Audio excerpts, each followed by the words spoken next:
तोमर जी बोल के गए हैं, इन्होंने पूछा है, एक ही बात मैं उसी पॉइंट पे बात करूंगा जो सबसे अब हॉट इशू है कि इसमें काला क्या है।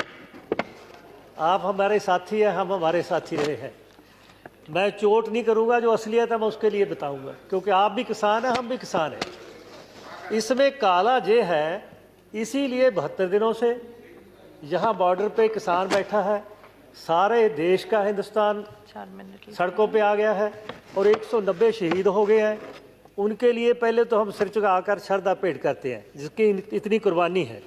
दूसरा, क्यों जे हो रहा है, क्यों वो जहाँ डेरा डाली बैठे हैं, जीरो सर्दी का है, 0 पॉइंट, और गर्मी में वो 45 डिग्री में काम करता है, बारिश में वो वहाँ बैठा है। इसका कारण क्या है? कारण है कि ये कानून जो है 18 नंबर जो पैराग्राफ है उसमें आपने पहले लिखा है आत्मनिर्भर भारत, दूसरा उसने डबल इनकम का किया है। कैसे करेंगे? Seed to market, modernise agriculture system and growth, इतनी लाइन पे मैं बोलूँगा। इसमें हिडन एजेंडा है, यही बात है जो किसान को समझ आ गई।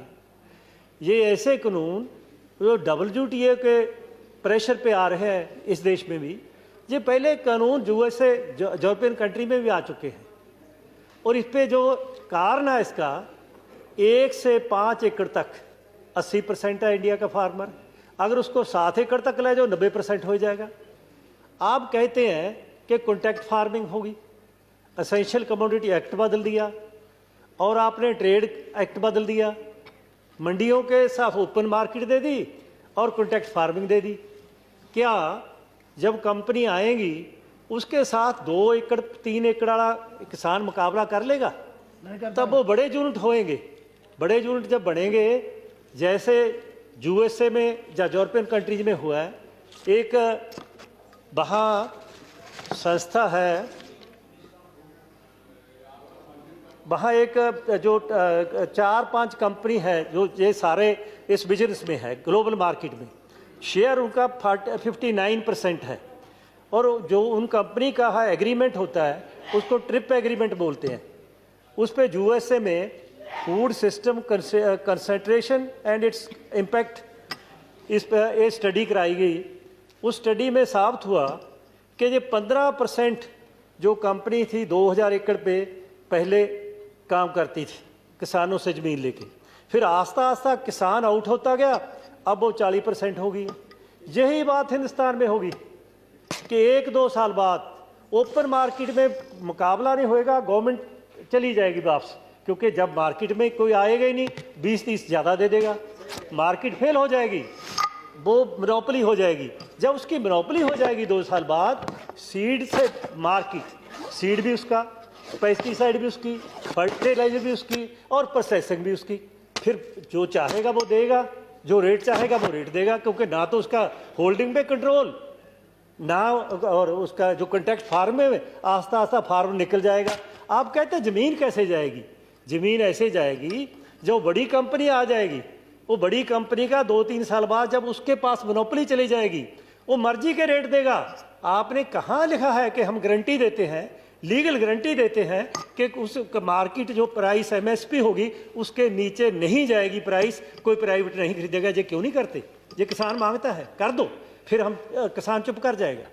सेकंड क्या है, आप गारंटी प्लीज।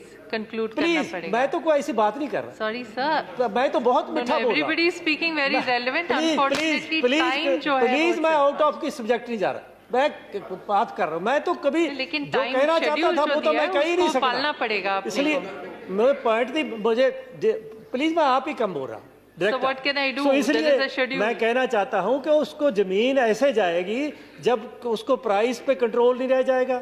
कहीं हमने तो कंट्रोल की गारंटी दी नहीं लीगल, तो आस्ता आस्ता किसान कर्जाई हो जाएगा, वो कंपनी जमीन ले लेगी और सब कंपनी का कंट्रोल हो जाएगा। फिर एसेंशियल जो एक्ट है उसके तहत होर्डिंग है, रेट कंज्यूमर भी मर जाएगा और प्रोड्यूसर भी मर जाएगा। दुनिया में कहीं भी प्रोड्यूसर वो कामयाब है जिसकी मोनोपोली है। किसी चीज़ का भी प्रोड्यूसर है, ये फार्मूला है कि दुनिया में प्रोड्यूसर फेल होता है जिसकी मोनोपोली नहीं, वो कंपटीशन में कामयाब नहीं होता। और उसका असर किस पे होता है? कंज्यूमर पे। फायदा कौन बचाता है? जिसको आप बिचौलिया ट्रेडर कहते हैं। पहले तो ट्रेडर था थोड़ा 17 लाख, उससे किसान टकरा जाता था। अब तो 5-4 आ जाएंगे, 5-4 कंपनी रहेगी वर्ल्ड में, जिसका ये सारी वर्ल्ड पे 59% शेयर है ग्लोबल मार्केट में। तो उसका कैसे किसान मुकाबला करेगा? वो तो वकील को 5 लाख दे देगा, किसान कहाँ लाएगा पैसे?